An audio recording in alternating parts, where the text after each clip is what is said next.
जय बद्री केदारनाथ। दोस्तों बहुत बहुत स्वागत है आप लोगों का मेरे एक और यूट्यूब वीडियो पे।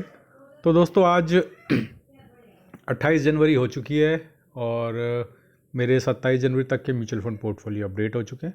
कल वीडियो नहीं है लाया था, कल मैंने वैसा म्यूचुअल फंड का वीडियो बनाया था क्योंकि कल तो कुछ था नहीं पोर्टफोलियो में। तो चलिए आज शुरू करते हैं।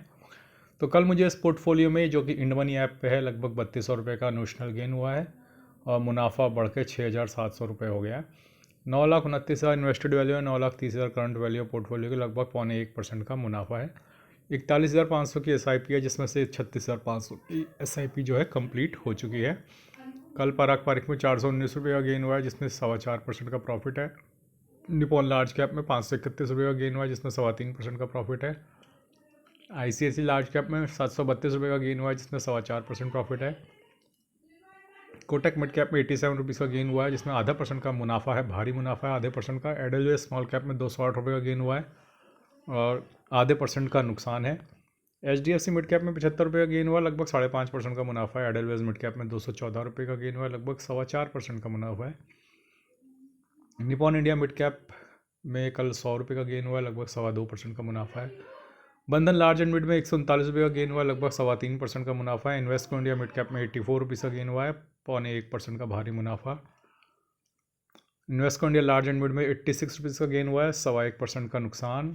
Bank of India small cap में 41 रुपये का गेन हुआ है, 6.5% का नुकसान। मोतीलाल ओसवाल मिड कैप में 15 रुपये का गेन हुआ है, 6.5% के नुकसान में।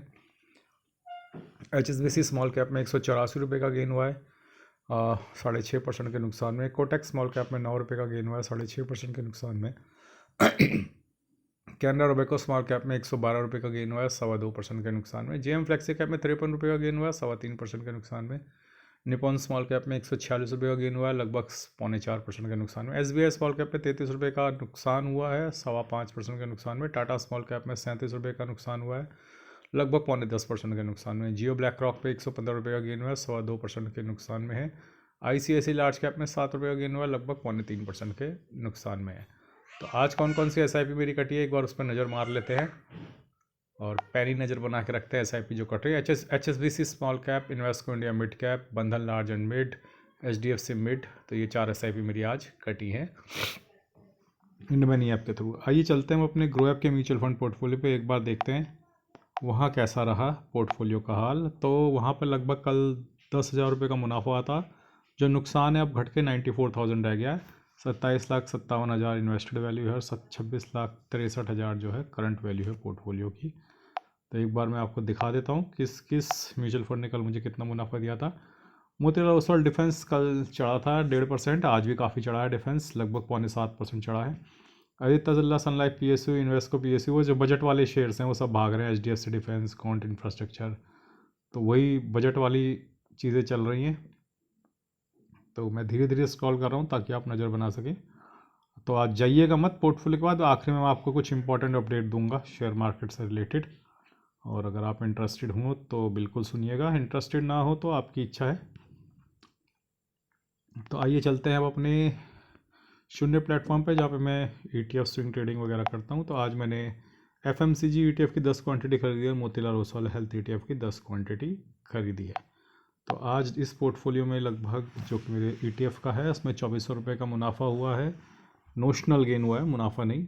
E-मल्टी MQ ETF में 206 रुपये का गेन हुआ है, रिलायंस में 194, इंडसइंड बैंक में 194, मिड स्मॉल ETF में 284, टाटा मोटर्स में 9 रुपये का लॉस, जीनस पावर में 170 का गेन, टॉप 10 एड ETF में 64 रुपये का गेन, FMCG ETF में 211 का नुकसान, सेंसेक्स ETF में 52 रुपये का गेन, फार्मा बीज में नो प्रॉफिट नो लॉस, एयरकॉम में 415 रुपये का गेन, रियल्टी ETF में 524 रुपये का गेन, स्मॉल कैप ETF में 532 रुपये का gain, LPL30 ETF no profit no loss, शरिया बीज में 2 रुपये का गेन और मोतीलाल ओसवाल हेल्थ ETF में 5 रुपये का गेन हुआ है।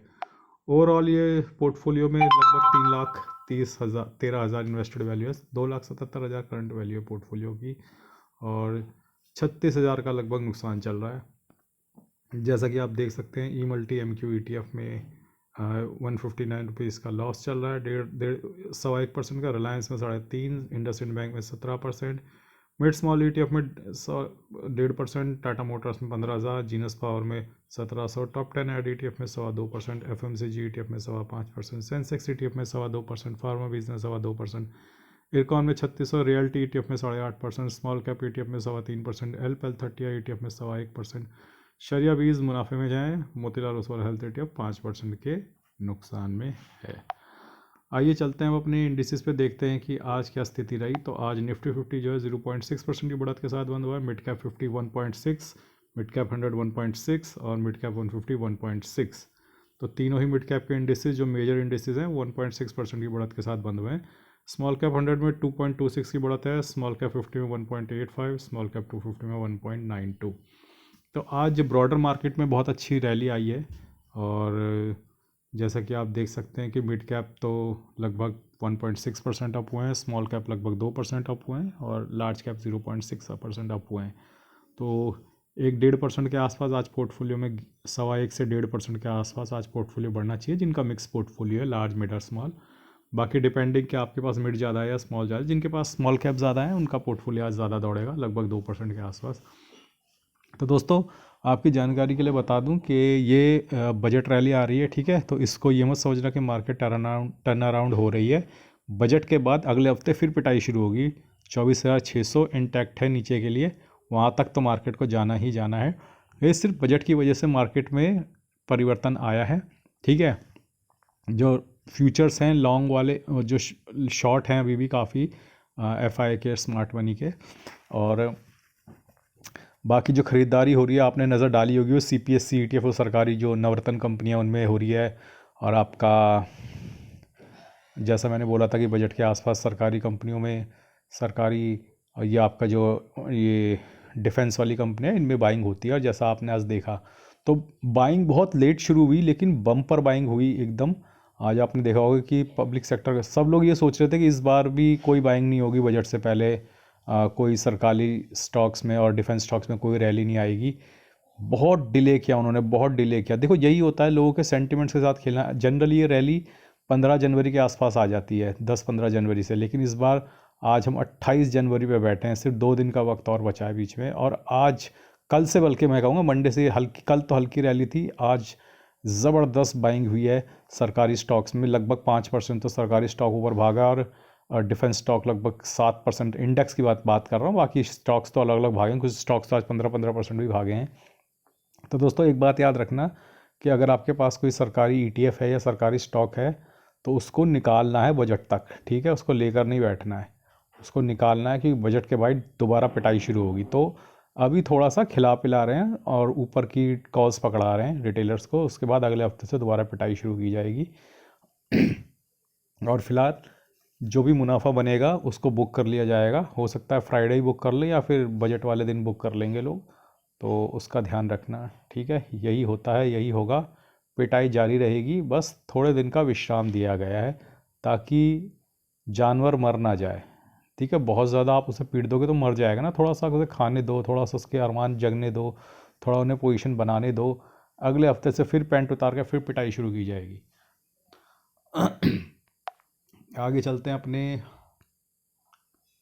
FIDI के बाय सेल के डेटा पे। तो FI जो है कल 480 करोड़ की बाइंग करके गए हैं और DI ने उसके अगेंस्ट 3300 करोड़ की बाइंग की है। तो ये कल का डेटा नहीं है, ये बल्कि आज का ही डेटा है। कल 9000 करोड़ की बाइंग की है DI ने और 3000 करोड़ की सेलिंग की है। तो स्टॉक में जो है, स्टॉक फ्यूचर्स में बाइंग दिख रही है स्मार्ट मनी की, और मुझे बिल्कुल भी डाउट नहीं है कि वो स्टॉक में जनरली सरकारी कंपनियों के स्टॉक्स हैं और डिफेंस कंपनी का स्टॉक है। तो ये हफ्ता उन्होंने बजट तक पैसा कमाना है उन स्टॉक्स में, उसके बाद उनको डंप करके वो निकल जाएंगे। तो बाकी मैंने कुछ फ्लिपकार्ट के लिंक्स भी दे रखे हैं, अगर आप अपने मोबाइल स्क्रीन पर टैप करोगे तो लेफ्ट साइड बॉटम पे आपको दिखेंगे, वहाँ पे जाके आप फ्लिपकार्ट से कुछ भी शॉपिंग कर सकते हैं। आज के लिए बस इतना ही, धन्यवाद, गुड बाय, जय बद्री केदार।